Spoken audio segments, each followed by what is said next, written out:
5 o'clock, that's what I've got. Okay, we will stand for the Lord's Prayer, then the Pledge of Allegiance.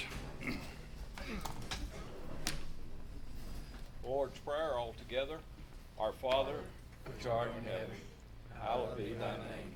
Thy kingdom come, thy will be done, on earth as it is in heaven. Give us this day our daily bread.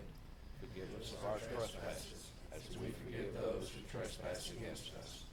Lead us not into temptation, but deliver us from evil. For thine is the kingdom, the power, and glory forever. Amen. Pledge. I pledge allegiance to the flag of the United States of America and to the republic for which it stands, one nation, under God, indivisible, with liberty and justice for all.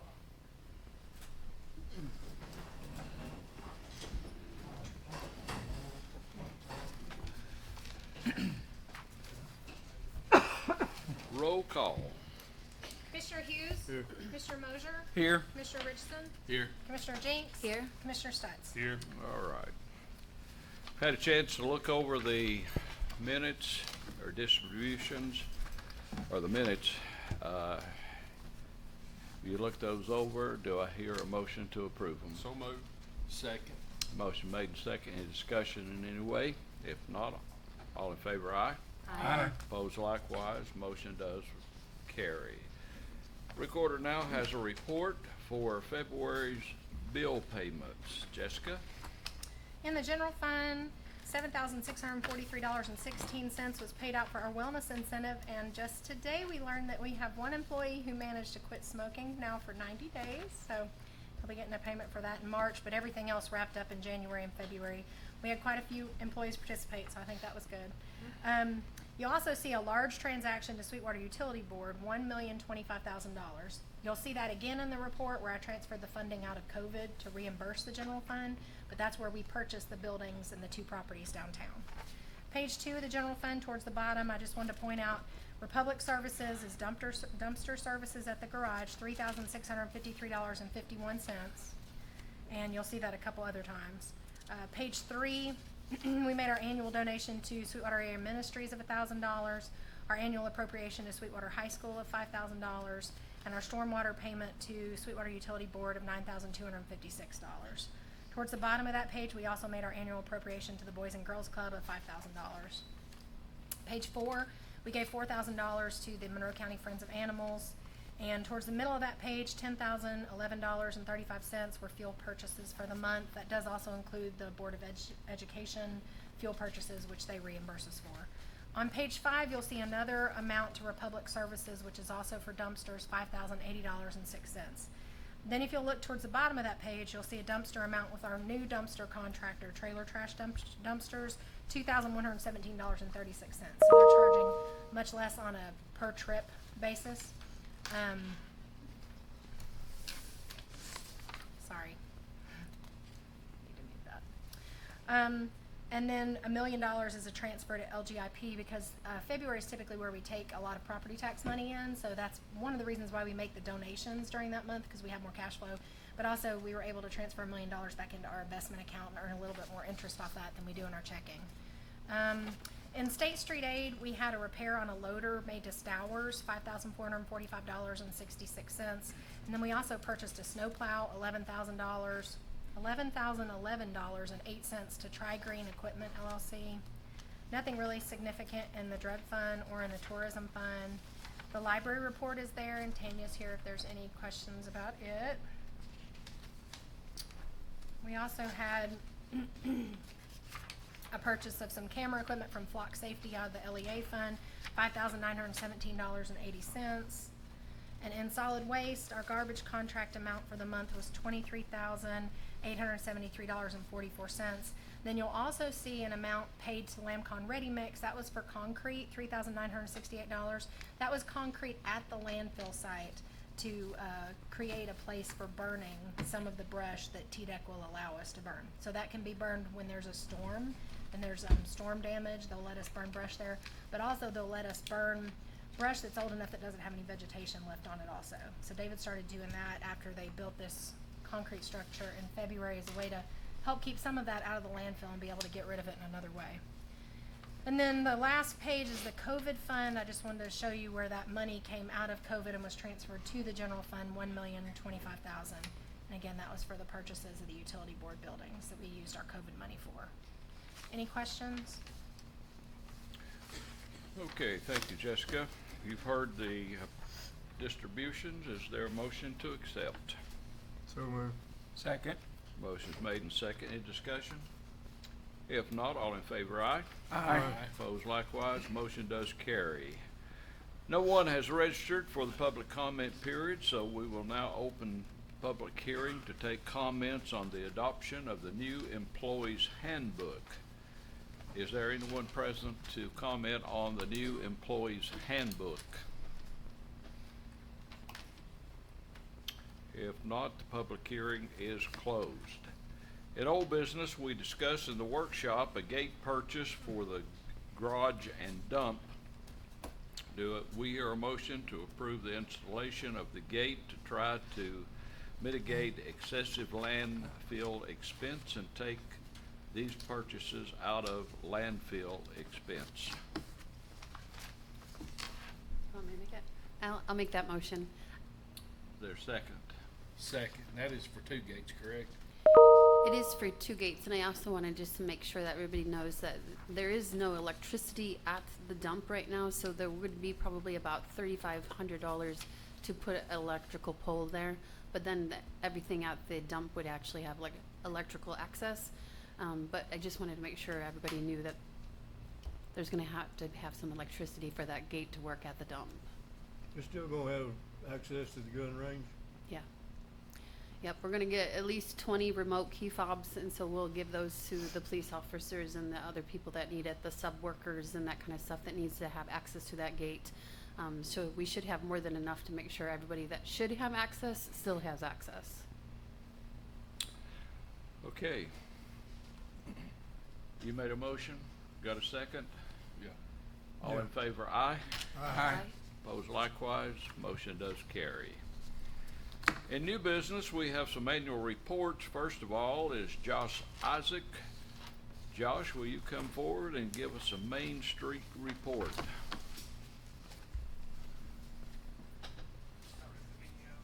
Do you want the video first? Yeah, that's Okay.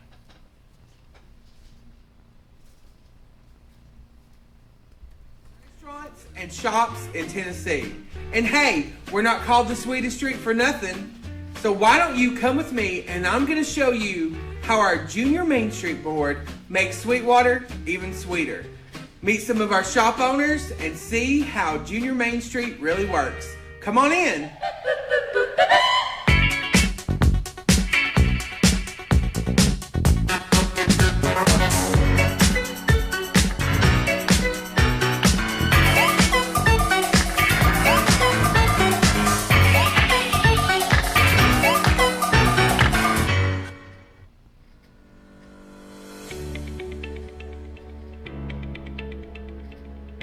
We are. We are. We are. We are. Your future Main Street Director. Your future restaurant owner. Your future barber. Your future boutique owner. Your future banker. Your future florist. We are the future. We are. Here to make a difference. Here to change Sweetwater. Here to serve our community. We are.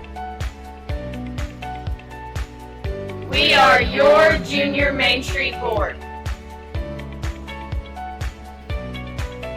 Sweetwater Main Street sees the importance in investing in our future. Our Junior Main Street Board has been designed to not only impact our community, but to create positive change here in downtown Sweetwater.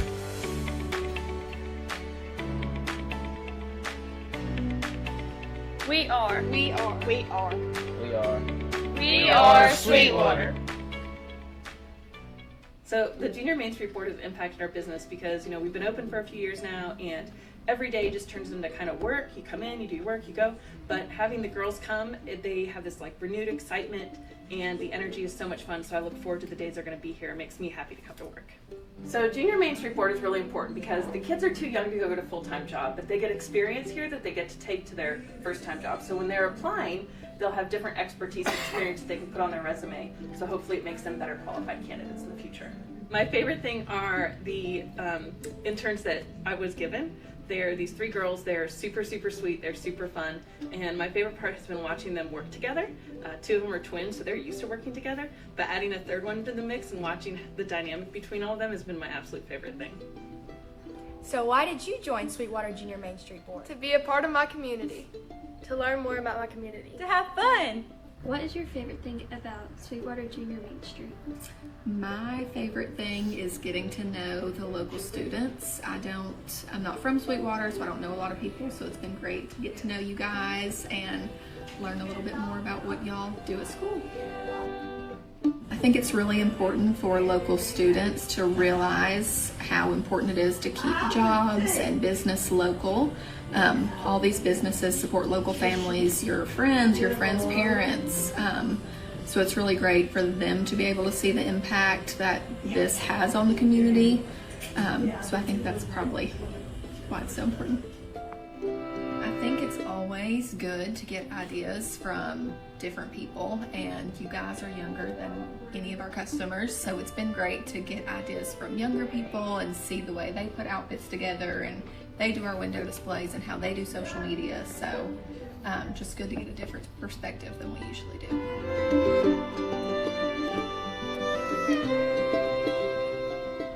We have 2 fabulous Junior Main Street girls that come down to help out.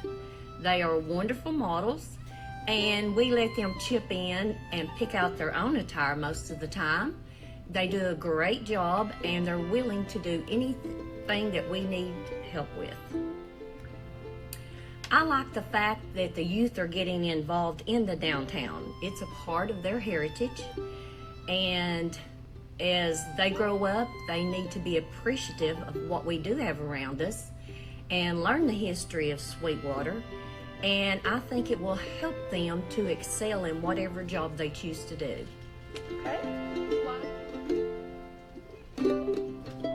How has Junior Main Street interns impacted your business? These girls have always come in and been very helpful and polite and kind, and they have done anything we've asked them to do while they were here. I have several things that are my favorite about our Junior Main Street. I think most importantly, it is how our youth is really taking an interest in their hometown and learning what it takes to make a Main Street thrive. We have really enjoyed having Sweetwater's Junior Main Street here at the mill. We feel like they have impacted us by giving a different perspective from a younger point of view as far as helping us with displays and just how the business works as a whole. So it's really been helpful having them here and just getting those different points of views from all age ranges. Oh, I think Junior Main Street is so important because it's pouring into our community and it's letting us as small business owners pour into the next generation. I think it's really important to kind of lead them up to be successful leaders in the future too. We just love Junior Main Street and we thank them so much for coming.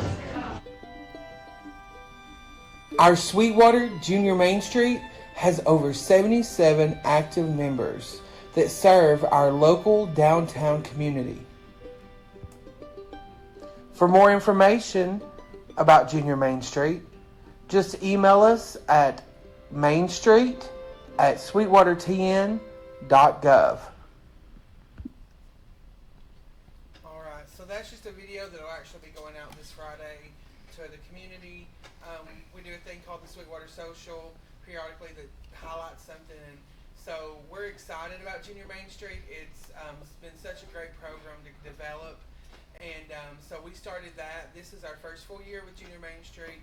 And as I said on the video, we have 77 members that are active. They have to do certain things throughout the year to be able to stay in the program. The high school works very well with us and actually the high school principal, Ms. Vineyard, came, and she was just so impressed by going downtown, seeing all that they were doing. And so it's just been a great program. They have to work with the downtown stores, with their social media, and see how business works. They also got to be a part of picking the mural that's coming up. They got to kind of pick which one got part of the grant, so that was amazing that they were able to do that. They work all of our downtown events, which, as you know, is a lot now, and there's no way we could do all these events without them. They come and they have smiling faces, and they walk around, and they greet people, and they work hard before and after to make sure that everything goes great. And because of how great the Junior Main Street program has went, Haley and I have been asked to go and speak at the National Main Street Conference coming up next month. And so this is the second year that Sweetwater has been able to be a part of the National and get to able to speak. It'll be my first time speaking, but Haley's the pro and now, so she'll get to help me get ready for that. So we're just really excited about that. I'm just going to do a little bit of highlights of things that we've done this year. As you see in your packet, it shows you that we had 21 events. Now that's ribbon cuttings and different downtown events and everything that we are a part of. And we've had 14 new businesses join Main Street in 2023, which is great. Our next thing that I wanted to talk about that was a great success was Wolfstock. I just thought, hey, let's do a dog event because a lot of cities are starting to be a lot more dog friendly. And I thought it would be this little event that turned into 30 plus vendors and hundreds of dogs, and there was no fighting, so that's good to know. But we also had Sweetwater Dog of the Year contest that went crazy. It broke our internet. That we weren't able to. We had to figure out different ways to get voting in because they voted the fire out of that system. And so, but we are excited because we have Snoopy, which is our dog of the year. And Snoopy was in the Christmas parade and is planning to be in the 4th of July parade. And it's just been a great event for dog owners. And every vendor said that they did amazing at that event. So that was such a good turnout. And we plan on doing it again this year. And I have no idea what to expect, but we're going to do it again. So and what are you going to call it this year, Josh? This year we're going to do it the 1st of October, and it's called Halloween. It's Wolfstock Halloween. And so we're going to have fun with that. Another big highlight was we decided to do, for a fundraiser, a musical theater show called A Crazy Little Thing Called Love. It was an amazing turnout. We had so many people who tried out. We had over 30 in the cast who did amazing. If you got to see it, you kind of got to see the magic kind of happen on stage. But we sold over 1,000 tickets, almost close to 1,500 tickets, which was amazing. And we made, after we paid everything off, we made $15,435. Off of the Which show. is the largest Main Street fundraiser we've ever had.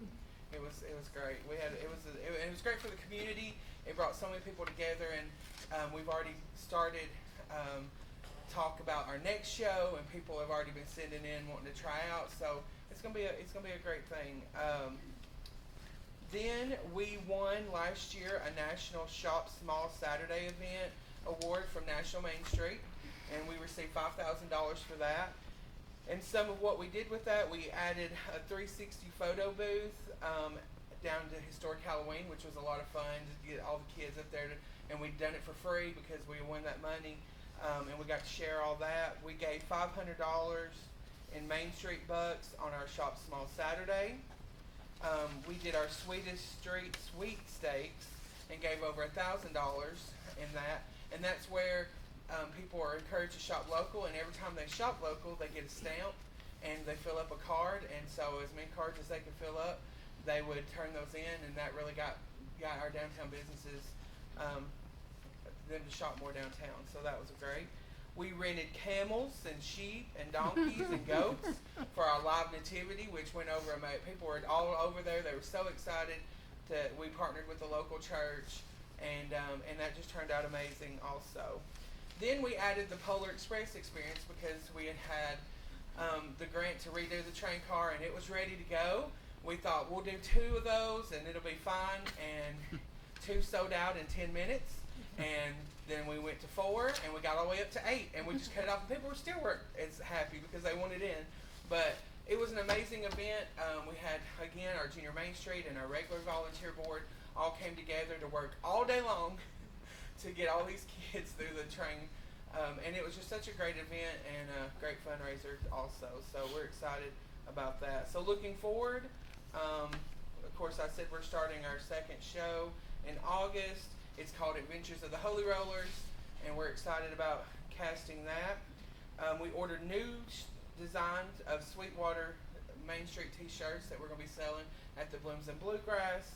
And then we're working on the 150th celebration, which will be all next year in 2025. So, yeah, it's been a great year. I thank you guys for always supporting and being a part of anything that we need. And it's just been, Sweetwater's amazing. Y'all know this already, but I'm glad to be a part of it. Thank you, Josh. Thank you. Very good.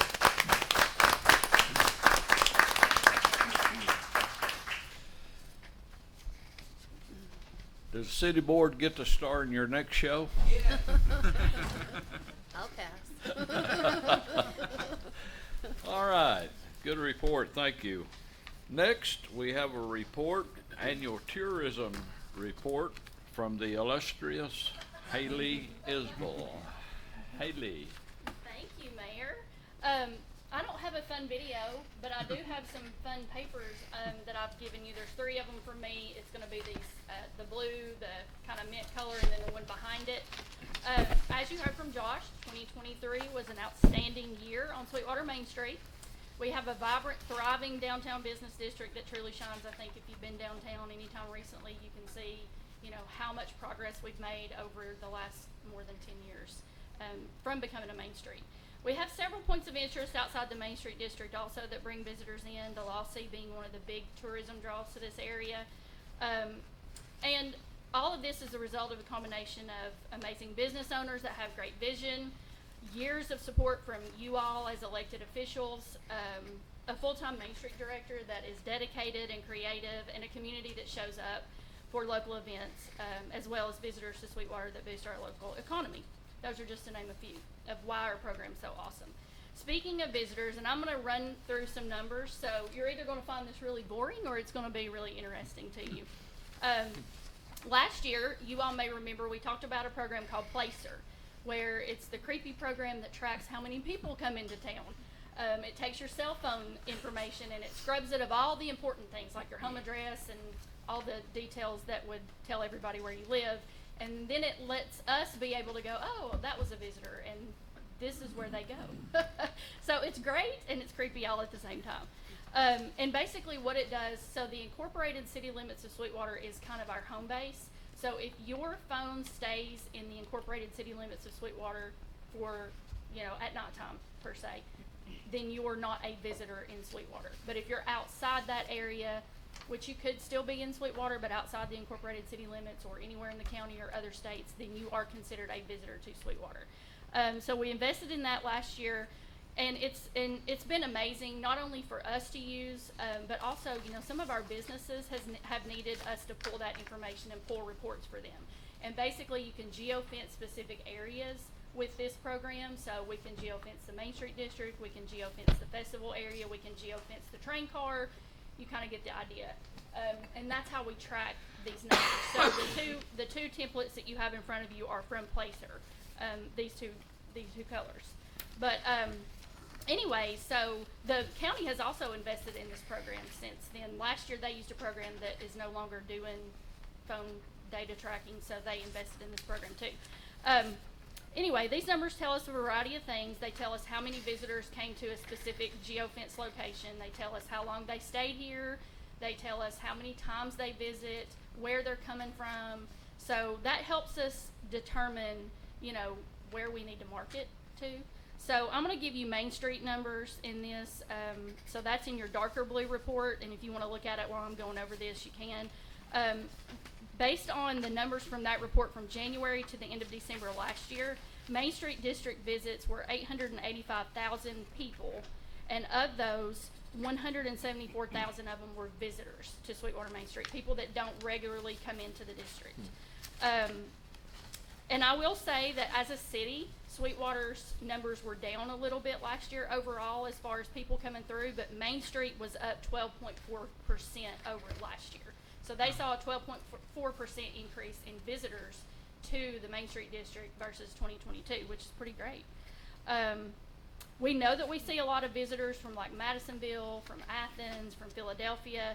So we know based on some of the reports that we pulled over the last year through Placer that we need to target market Chattanooga and down towards that area because we don't see quite as many visitors come to Sweetwater from there. So those are a couple of things that Placer, tells us. Josh kind of talked about this a minute ago. In May of 2023, we opened the train car to the public, and you'll see in your lighter colored green report the train car numbers. The train car was refurbished thanks to a tourism enhancement grant that we got awarded back in 2020. It took a little bit longer to complete due to COVID, and so it took longer for us to be able to get to open it, but it has been great to see the boost in tourism that it's given to our downtown. During the time that it's been open, we have seen 8,900 visits to that particular location, and out of those, 7,800 of them were visitors. So that's a much higher number of visitors to a specific location. It's a 73.4% increase to that location over the prior year, which, makes sense. Josh told you about utilizing the train car for the Polar Express experience.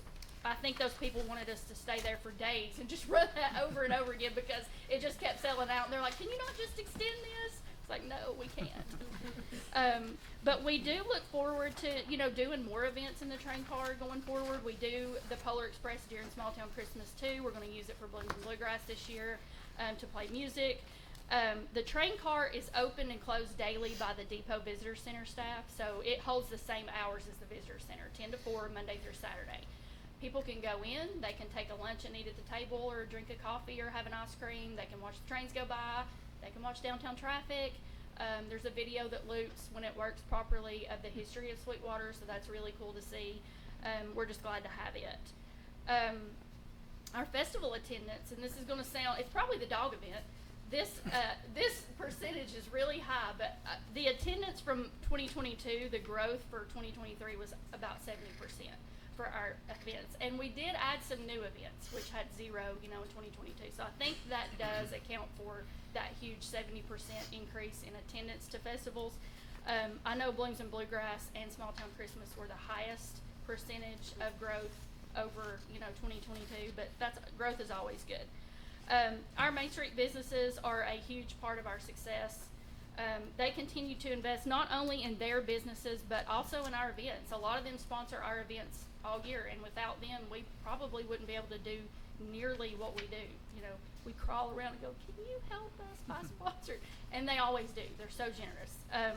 Collectively, they have added 24 full-time and 48 part-time jobs in the Main Street District over the last year, which is incredible. In addition, they are constantly working to better improve the interior and exterior of their business, their building. After completing our 2023 Main Street recertification report, which we have to do every year as part of being a certified Main Street, we did the numbers and we learned that a total of $2,084,000 were invested in private monies in 2023 by our business owners. That's a staggering, huge amount. So they're putting their money where their mouth is, and as well, and Josh told you a little bit about volunteering, but we had 6,709 volunteer hours submitted for our events, and the Junior Main Streeters come to the meetings, they distribute information downtown, so our business owners do stuff, our city employees do stuff.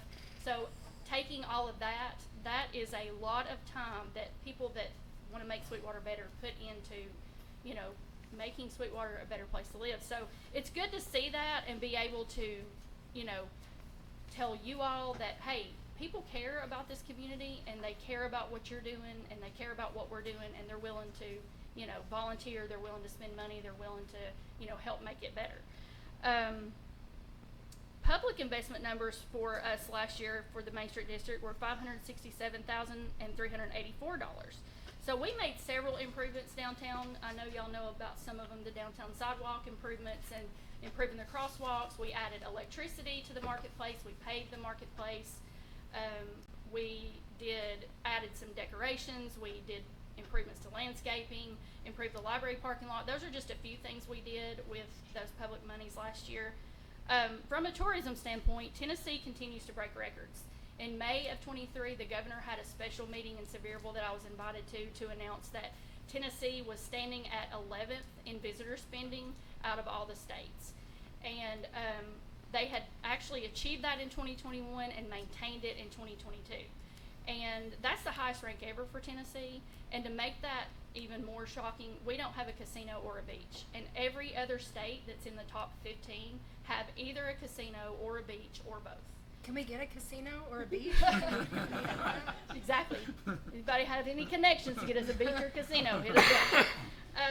So that's awesome. Tourism also went from the third largest employer in the state in 2021 to the second largest in 2022. So the state is investing heavily in tourism.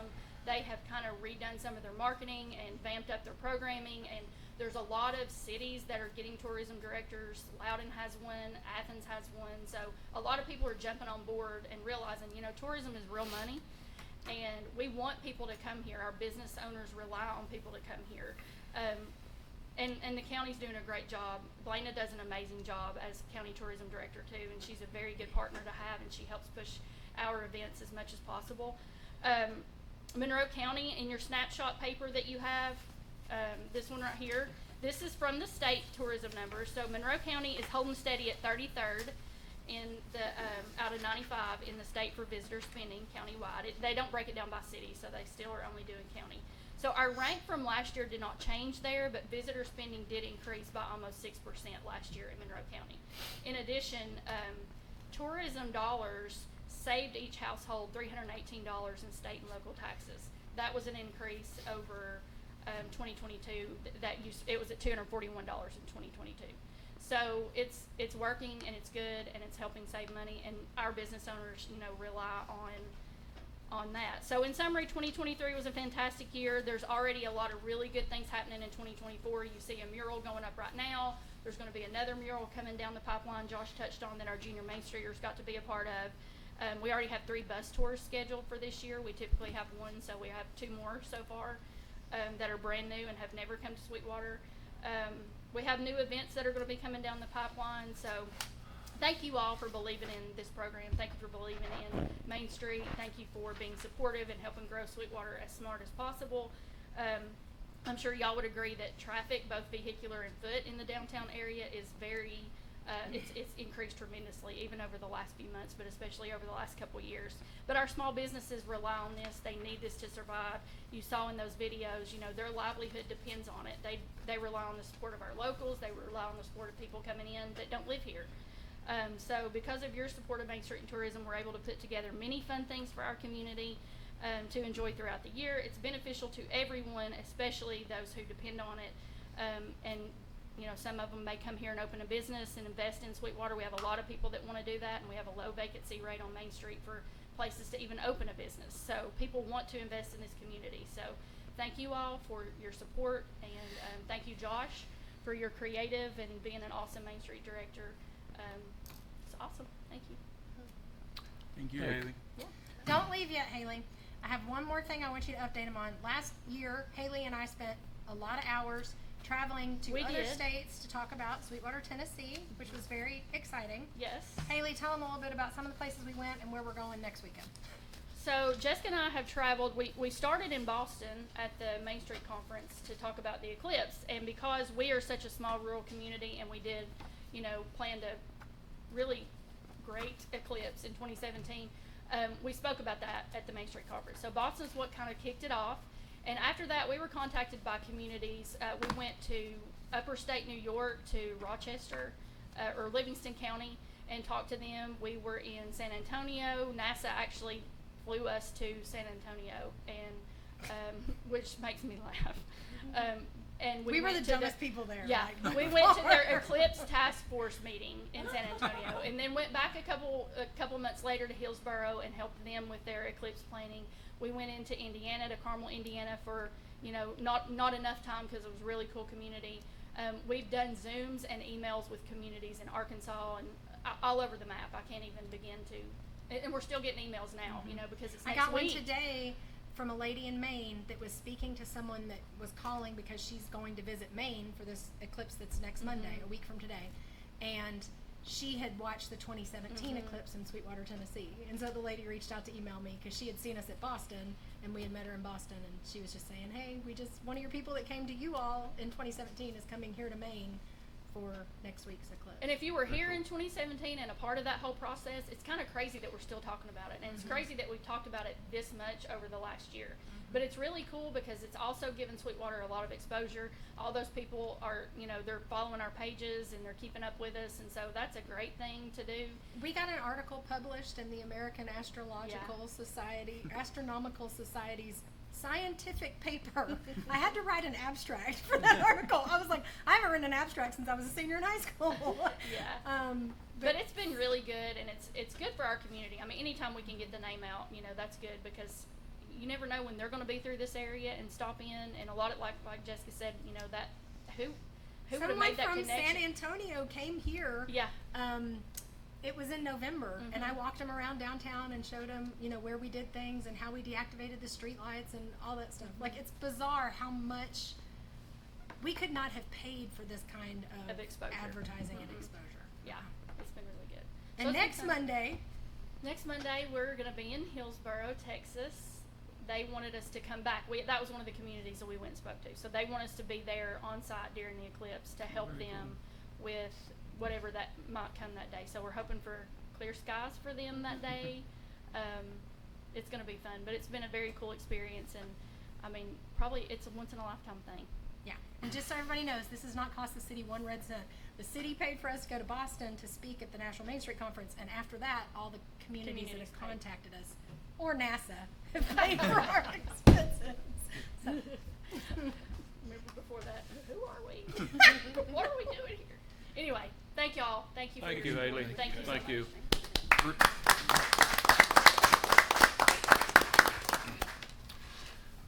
Okay. Good reports. Jessica reviewed the Main Street grant, and we have one bid received for the windows that we talked about that goes in Sweetwater Antiques.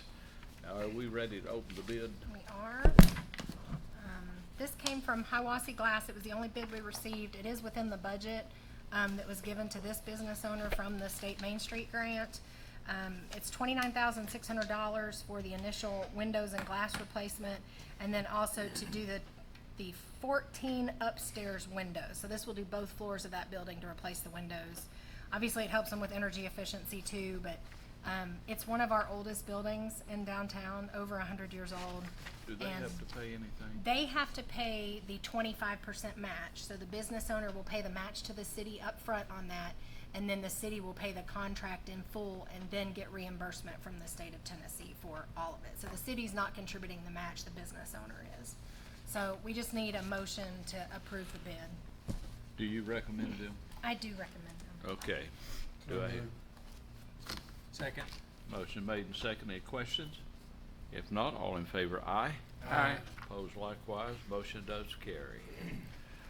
Be surprised how windows in the downtown area makes the town look. It's just really. We have a resolution to update the city code through MTS. We have to pass the resolution to get on the list of the updates. For the updates, it will not be complete or paid for until next year's budget. The amount quoted has been included in the draft of the budget. Is there a motion to approve? So moved. Second. Motion's made and second. All in favor, aye. Aye. Opposed likewise. Motion does carry. We have received several proposals for the TAP grant to add a sidewalk along North Main Street. It is likely we have to reapply for the funding as our contract expires next year. In the meantime, we can approve a TDOT consultant, and I guess that will just help us with the details. Yeah, this is for the sidewalk grant going on the north end of town from around where the post office is to Mays Avenue.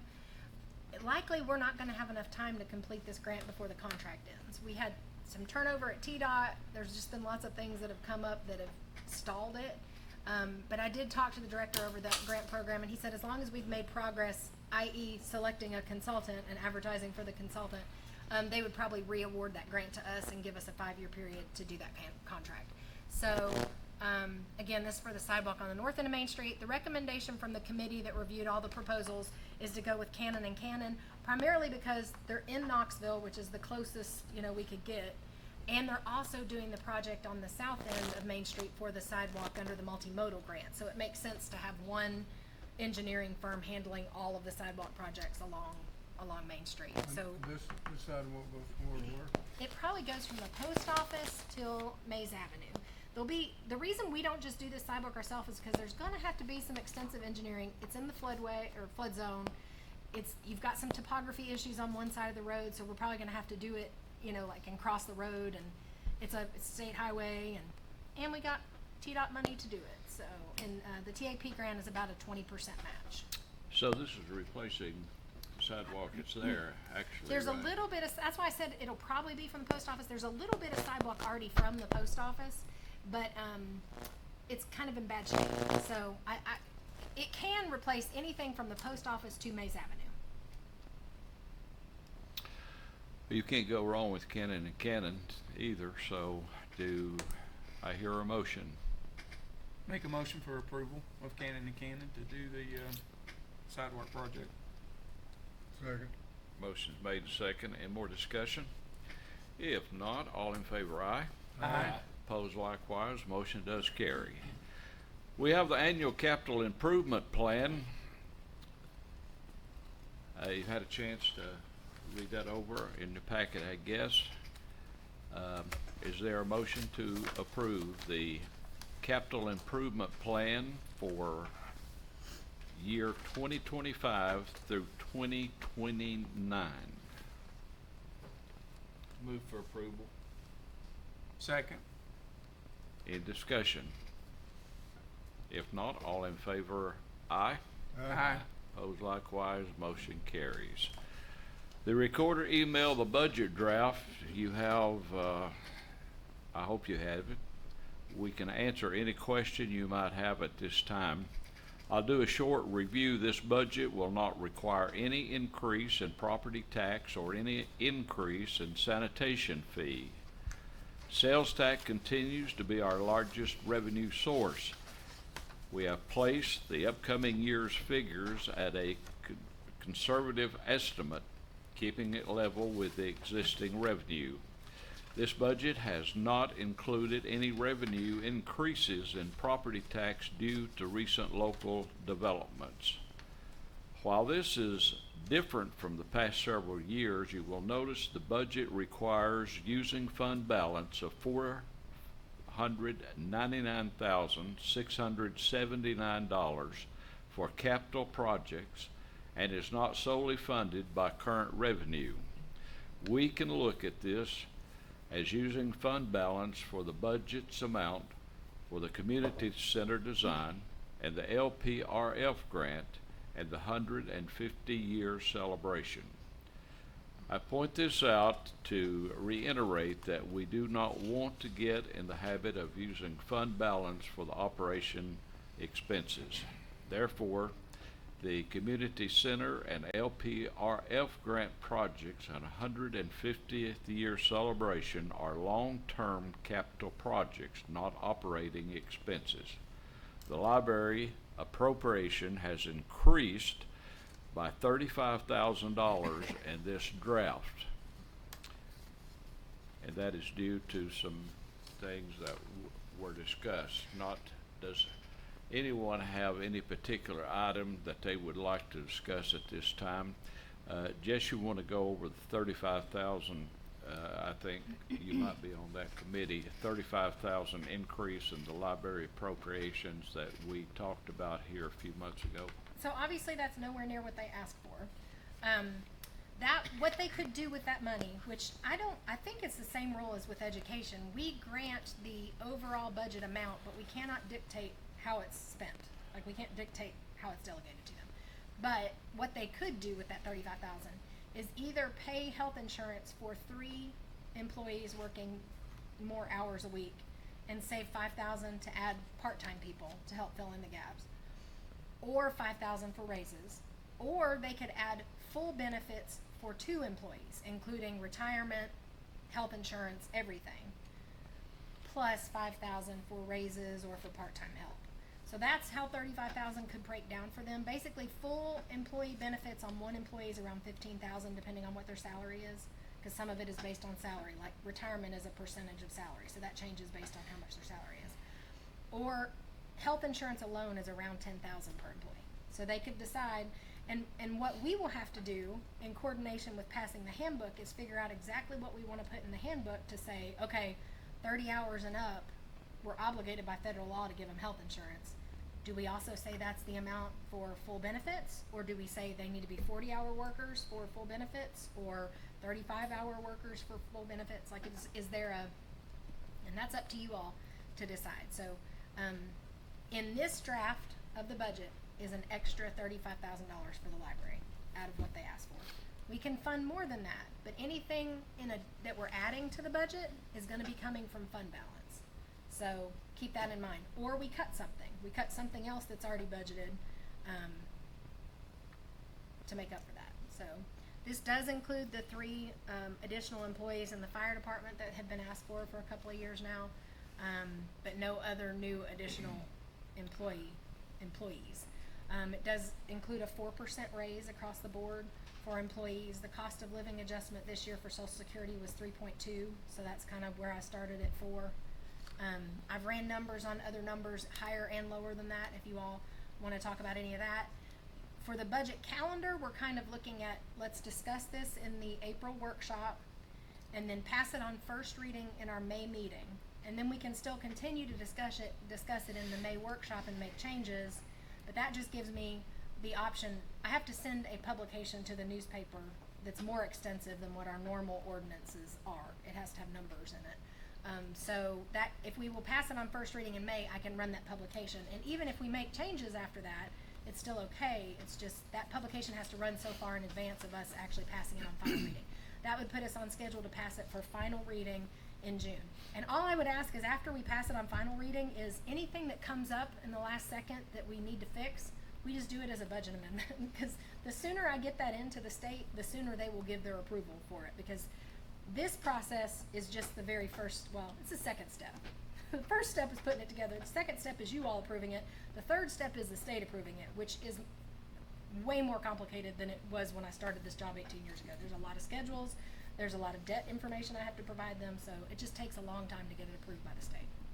So if we can kind of follow that calendar, that's great, and we can continue to make changes over the next 2 months and discuss things. We do already have our health insurance rates in for the year. It's a 2% increase.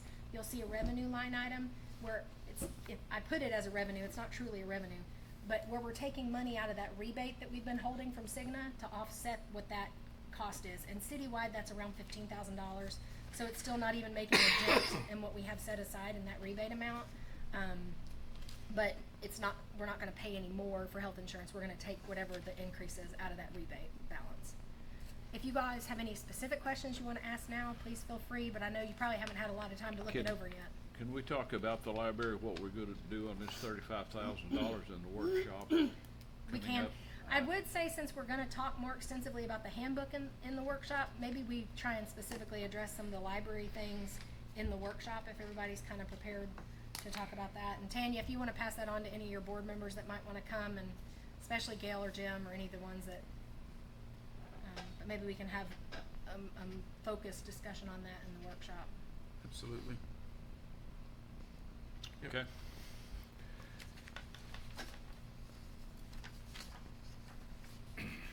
And the budget calendar, you've got a list in your packet there. The tree board requests an ordinance in the workshop. John has a drafted one. Does anyone have a motion on ordinance number 1036 to amend the Sweetwater Municipal Code, Title 14, Section 404 2J, the landscaping ordinance on the first reading? What did we come up with on that? Well, Currently for M1 and M2, there's no requirement for trees in parking lots. They're still subject to all of the other requirements for landscaping and trees around the perimeters and near buildings and a lot of other places, but not actually in parking lots. For all other zones, a tree is required at the end of each row of parking spaces and on an island at least 10 feet wide. The length of the parking space, which is 19 feet, every 15 parking places. So we're looking at that being 100 feet, the same as 100 every 100 feet. What we've done with this amendment is required a tree at the end of each row, as well as a tree within the parking lot that's no more than 150 feet from another tree in the parking lot. And this is a compromise for the fact that it's commercial or industrial, that it's probably a much bigger parking lot because we're talking about an employee parking lot, and the fact that it's not X number of parking spaces and there has to be one there, but rather no more than 150 feet, gives the landscape architect who's designing this a whole lot more flexibility of where to design these in the parking lot, so that it may not be as much a burden as if it was so rigid. So that's the changes from one tree every 100 feet to a tree anywhere within 150 feet of another tree. And that's sort of the compromise between no trees and more trees. Has any other city around here got this? I don't know. Yes. I don't know about the M1, M2. Yes is the answer. As far as in an overall ordinance.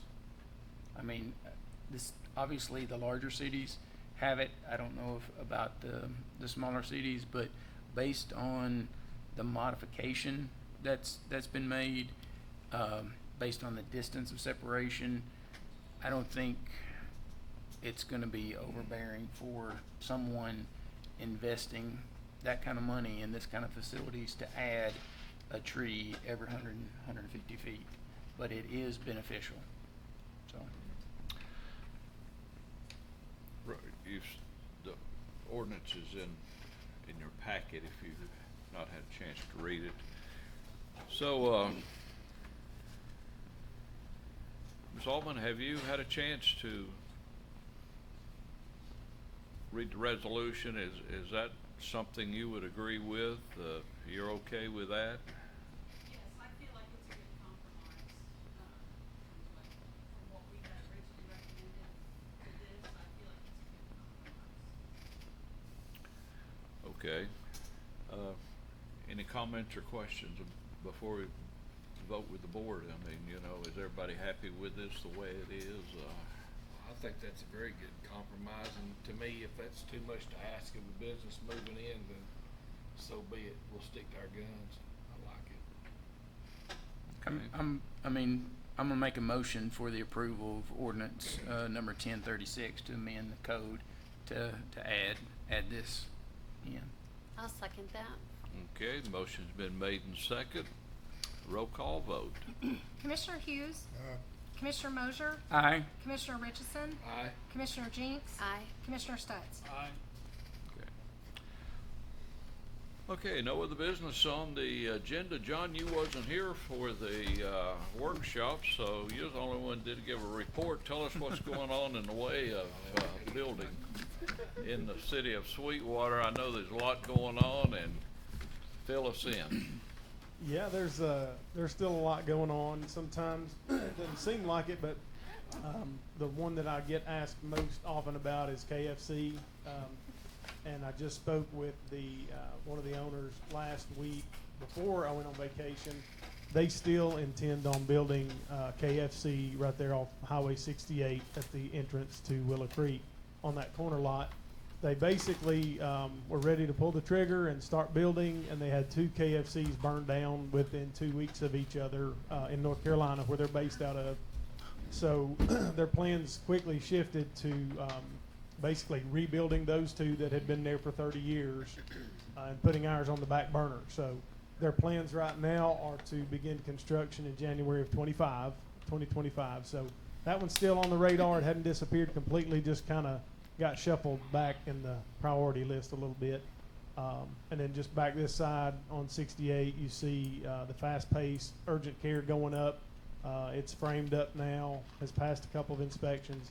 And then just next to it, the Dollar Tree, they got their slab poured, so that foundation has been poured and should start seeing it get framed up pretty quickly as well. So those 2 projects should be going up pretty quickly. And then, of course, the townhomes there off of High Street, they're progressing. They should be up and running that first set of buildings. There's 4 units, 4 or 5 units in that, I think 4 units in that first building.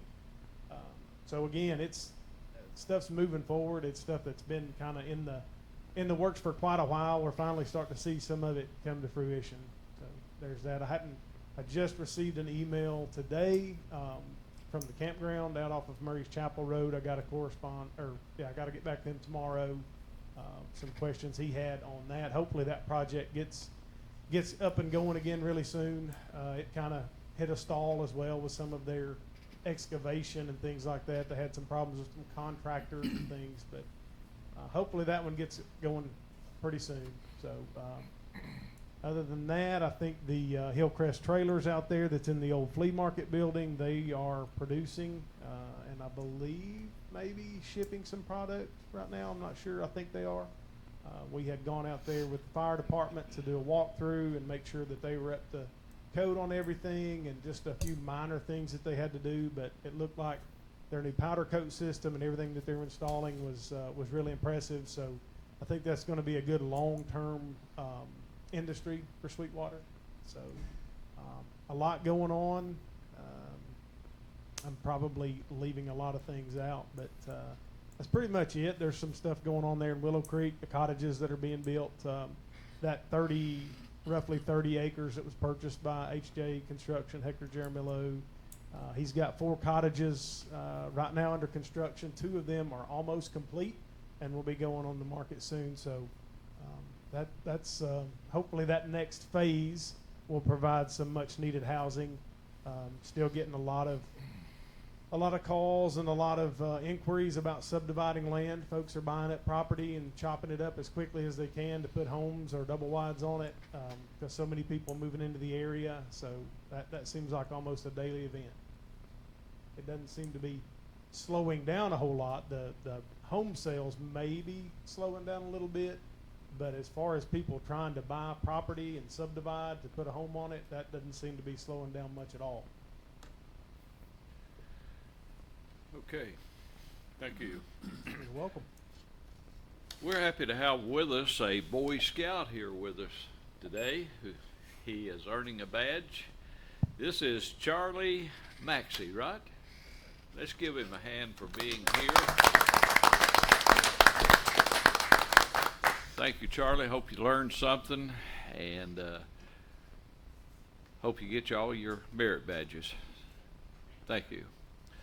All right. Any more business to come before the board? One thing I wanted to share, obviously with Haley and Josh giving their report, I just want to share in travels, in working with local cities and counties throughout East Tennessee, the one thing in the last 10 years that never ceases to amaze me is when they find out I'm from Sweetwater, I promise you guys, the very next question I get is, what are y'all doing up there that makes your town the way it is.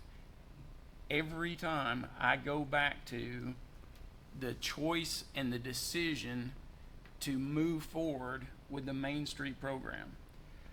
Moving forward with Tennessee Downtowns, Main Street USA, in conjunction with the eclipse happening when it did, I think it was a trifecta, and we are now seeing 7 and 8 years prior the benefits of one, this group with Jessica and City Hall bringing this to our table, obviously us taking the time to learn about it. I also tell folks in Sweetwater, we try for no not to be our first answer. Our first answer is, let's see what we can do. One, does it meet code? Number two, we'll give it a try. And number three, if it works, we'll give it another try. And number four, if we had fun doing it, we'll definitely try it again. So I think the mindset of the group that we have from City Hall, this board, and the employees that are working so hard every day to make a change, I could not be more proud and more honored to tell people where I'm from. And that goes with every department. Eddie, John, David, John. We are so blessed, and I can't say thank you enough to all these folks that make this city what we have and what we have today. And I'm excited for the future. So thank you guys so All very right. much. Thank you, Sam. But you left out one thing. You've got a hell of a good mayor. We're adjourned. Are you running for re-election? I love you, Sam. I'm talking about this guy. Did you hear that speak? Hey, you got to give accolades where they're due. Hey,